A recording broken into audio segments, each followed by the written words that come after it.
Dando continuidade à nossa série de videoaulas sobre análise multivariada, eu vou falando um pouquinho sobre a matriz de dados multivariados, como nós podemos calcular manualmente aqui no Scilab matriz de correlação e matriz de covariância. Então eu estou aqui com a tela do Scilab aberta, eu vou mudar o diretório aqui para o diretório onde eu tenho os meus dados. Então vou aqui o diretório que eu gravei os dados.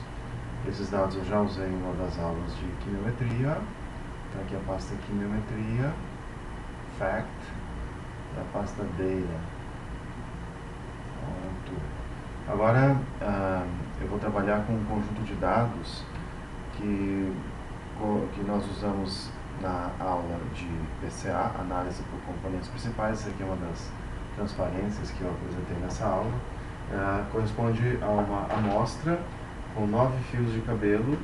Então imagine uma situação que você tem uma cena de um crime, e na cena de um crime, na cena desse crime, você coletou 9 fios de cabelo e você deseja saber se esses fios de cabelo vieram de uma mesma pessoa ou se havia mais que uma pessoa na cena do crime. Então você coletou 9 fios de cabelo e você analisou em cada fio de cabelo as concentrações dos elementos cobre, manganês, cloro, bromo e iodo. Eu já vou mostrar aqui as transparências da nossa última aula para concluir as conclusões sobre análise por componentes principais, e depois eu vou para a parte prática de cálculo de matriz de covariância. Então, matriz de dados, a nossa amostra contendo 9 elementos amostrais. Cada elemento amostral é um fio de cabelo coletado na cena de um crime, e as variáveis são 5, são as concentrações de cobre, manganês, cloro, bromo e iodo. E essa é a matriz de dados multivariados, que eu costumo também representar dessa forma aqui num outro material que eu tenho. Bom, tendo a matriz de dados multivariados, nós temos então que calcular a sua matriz de correlação e matriz de... basicamente matriz de correlação. Primeiro você calcula a matriz de covariância. Você poderia fazer análise por componentes principais usando a matriz de covariância, mas nesse caso a ordem de grandeza das concentrações dos elementos analisados difere bastante. Então a matriz de covariância usada para análise por componentes principais, nesse caso, pode gerar algum tipo de mal entendido. Notem só, a concentração de cloro aqui, 1730 ppm na primeira amostra, e a concentração do manganês é 0,30 ppm.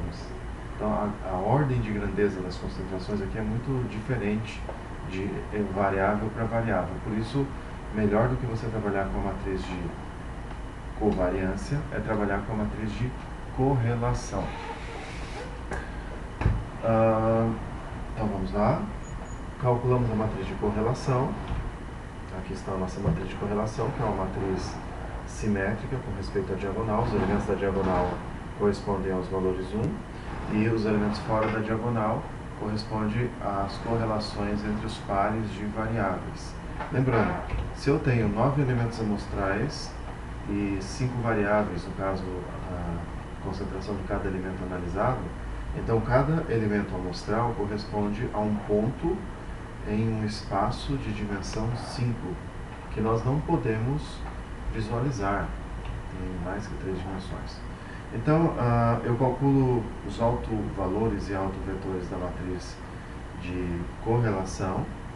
Aqui estão os autovalores.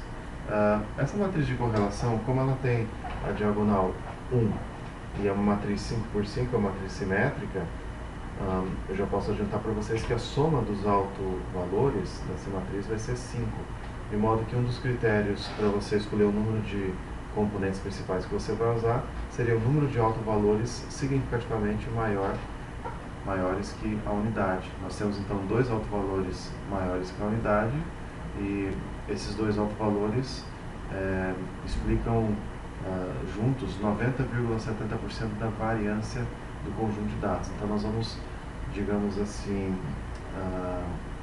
projetar aqueles dados num espaço de dimensionalidade 2 coberto pelos dois primeiros componentes principais.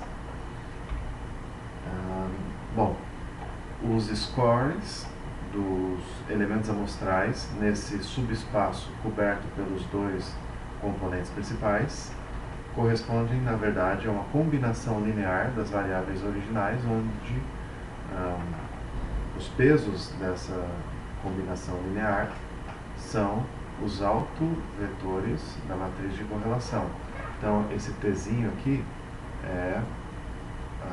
corresponde aos scores dos elementos amostrais nesse plano, nesse subespaço de dimensão 2, coberto pelos dois componentes principais. Então, esses scores são coordenadas dos elementos principais nesse subespaço de menor dimensionalidade. Você obtém essas coordenadas multiplicando a matriz de dados originais pelos dois primeiros autovetores da matriz de correlação. E aí você tem esse gráfico aqui. Pelo gráfico você pode notar aqui no x primeiro componente, y segundo componente. Você percebe a formação de três grupos. Então dá para concluir que esses 9 fios de cabelo, na verdade, pertenciam a 3 pessoas diferentes. Então haviam 3 pessoas diferentes na cena do crime.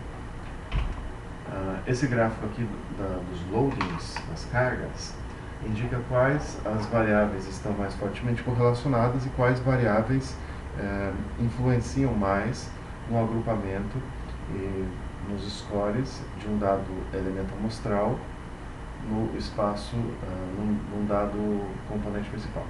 Então, no primeiro componente, você tem a fórmula aqui, digamos assim, o cobre, o manganês e o cloro terão uma influência significativa. No segundo componente, os elementos mais significativos são o bromo e o iodo. Então percebe aqui, o primeiro componente, eixo do X. Cobre, manganês e cloro tem digamos assim, um significado maior, uma importância maior. No segundo componente, cobre e manganês estão muito próximos da origem, o cloro também, em relação ao segundo componente. Então eles não são tão importantes, mas o iodo e o bromo são bastante importantes.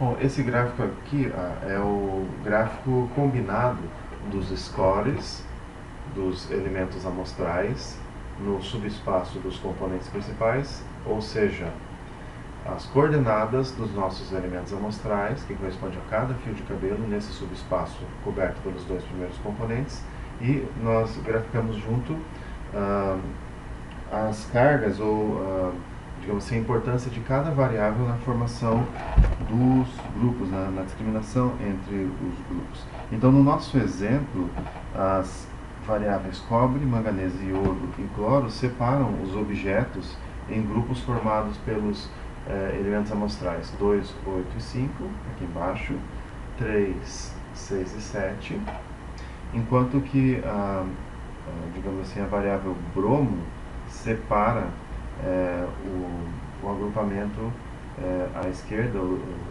com os elementos 2, 5 e 8, do resto dos objetos. Bom, essa aula já está um pouquinho longa. Na próxima aula eu volto explicando como eu calculo a matriz de correlação e a matriz de covariância. Até lá.